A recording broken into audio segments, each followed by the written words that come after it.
explicar en qué consiste el derecho, si es lo mismo que la ley, si acaso es lo mismo que la jurisprudencia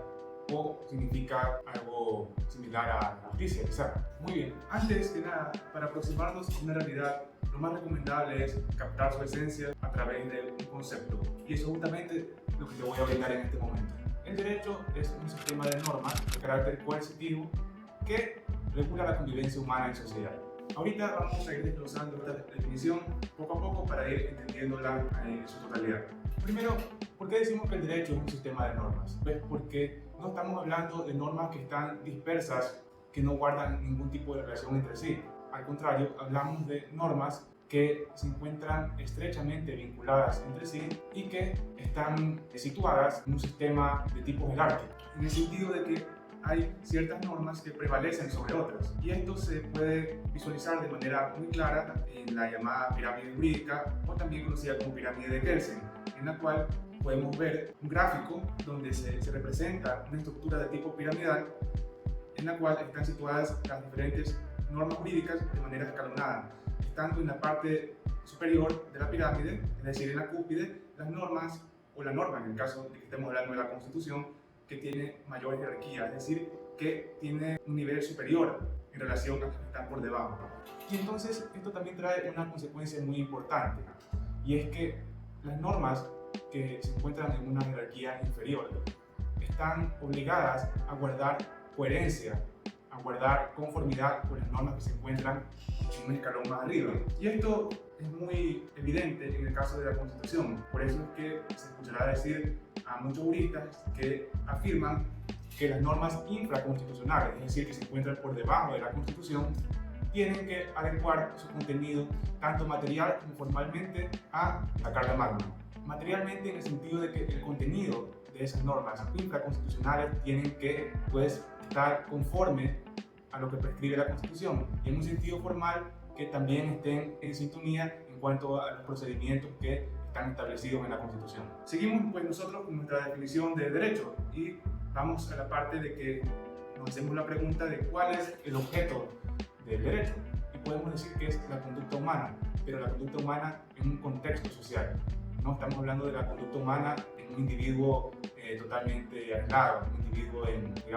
soledad, sino que pues en un entorno de interacción con otros individuos. Y entonces esto también nos sirve para diferenciar al derecho de otros órdenes normativos, como puede ser la moral. ¿Qué ocurre con la moral? Porque la moral también regula la conducta humana, pero la regula no necesariamente en relación con otras personas, sino que puede también regular lo que ocurre en el fuero interno, es decir, en la interioridad de cada ser humano, donde podemos incluir lo que son deseos, pensamientos, intenciones y otro tipo de manifestaciones volitivas que se dan pues de una manera totalmente mental, sin que deban de tener ningún tipo de exteriorización. Pero la moral también incluye conductas pues externas, conductas que sí se relacionan con otras personas, pero en cambio el derecho se limita únicamente a esta clase de conductas, por lo que podemos imaginar a la moral como un círculo grande donde pues se regula la conducta humana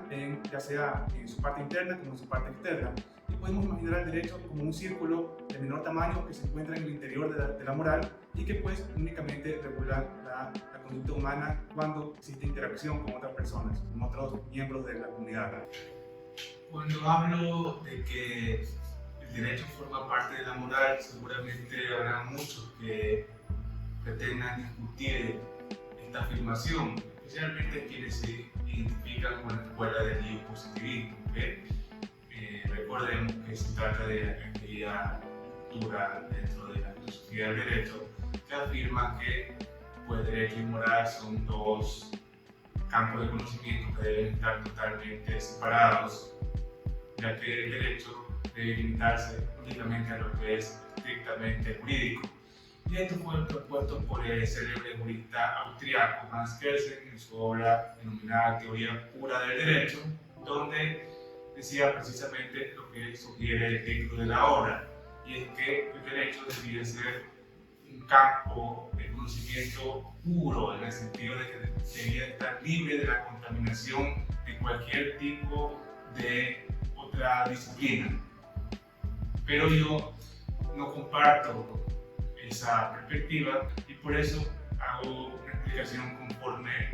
a una postura mucho más naturalista, que es con la que yo concuerdo. Y pues podemos la última parte de nuestra definición, que es cuando se dice que es de carácter coercitivo. ¿Qué significa que el derecho sea de carácter coercitivo? Pues que se prevé la posibilidad que en caso de incumplimiento de la norma existen ciertas sanciones o ciertos medios por medio de los cuales la autoridad puede hacer que la norma se cumpla por medio de la coacción, lo que significa un cumplimiento forzoso de la misma. Y esta fuerza se la puede pensar tanto en cuanto al cuerpo del sujeto como en cuanto aplicada a los bienes del sujeto. En cuanto al primer tipo de fuerza, pues el clásico ejemplo es el de la pena privativa de libertad. Y en cambio, en la fuerza hacia los bienes podemos pensar en cuando a un deudor se le embargan los bienes para que con el fruto pues, del mate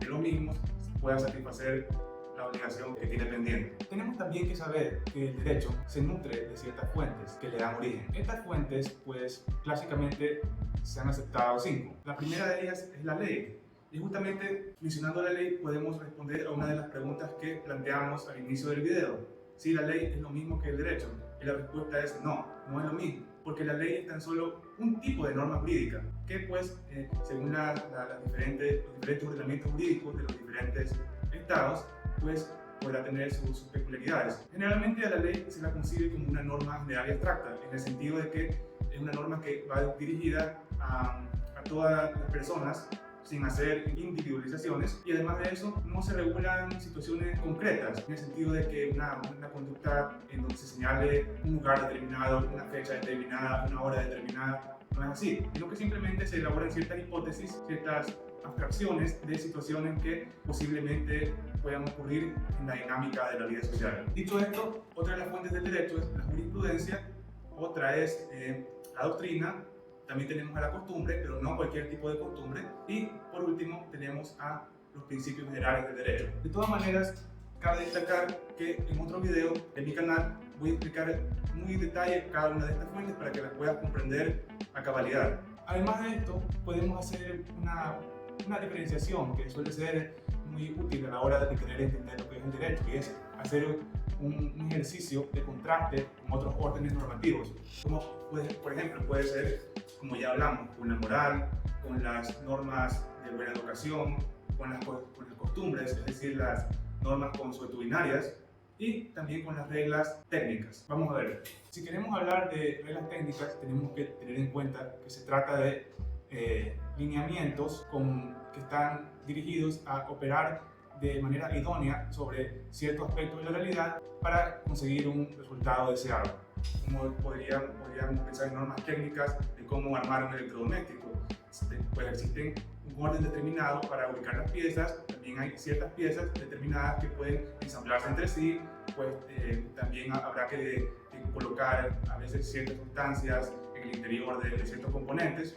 Y si nosotros seguimos estos lineamientos, pues vamos a poder armar el electrodoméstico de forma correcta y nos va a funcionar bien para la utilidad que nosotros le queremos dar. Y por ejemplo, aquí podemos ver que este tipo de normas, si no se las cumple, la única consecuencia va a ser que nosotros mismos vamos a salir perjudicados, porque no vamos a poder llegar al resultado que queremos, simplemente. En cambio, si hablamos de normas de buena educación o buenas costumbres, podemos ver más similitud con el derecho, en el sentido de que también regulan el comportamiento humano,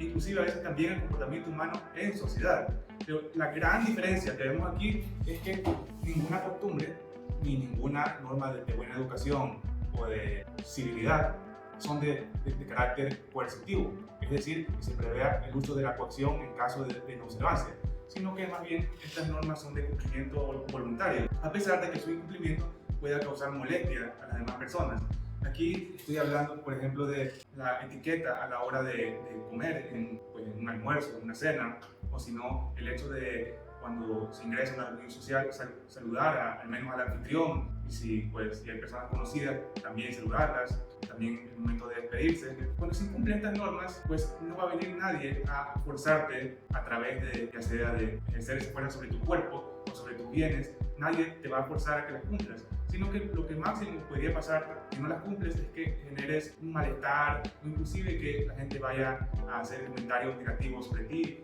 tachándote de maleducado. Pero en cambio sabemos, como ya resaltamos, que en el derecho, en el caso de incumplimiento, va a venir el Estado, que si queremos definirlo también, de paso, es una organización de base territorial que detenta el monopolio de la fuerza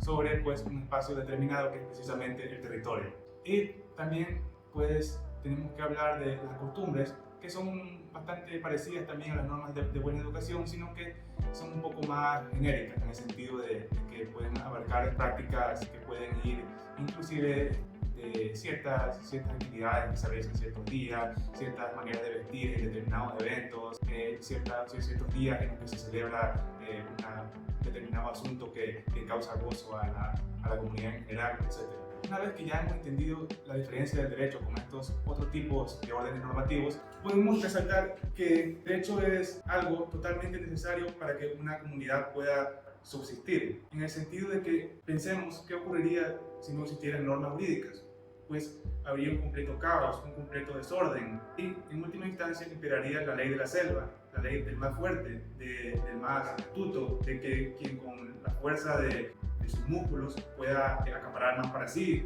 o a través de su astucia, de sus trampas pueda inducir error a otros para pues, obtener el mayor provecho para sí mismo.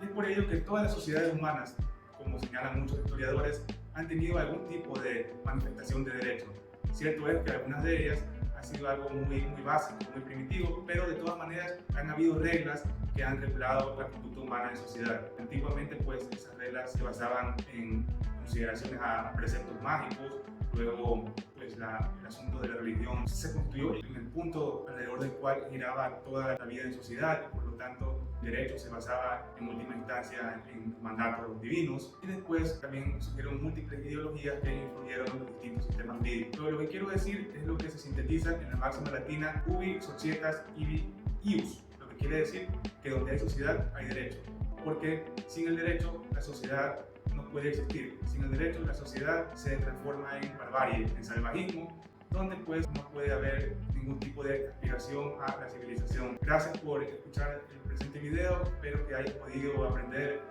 acerca de lo que es el derecho, que se hayan despejado tus dudas acerca de esta materia y te agradecería que te suscribas a este canal y que le des like.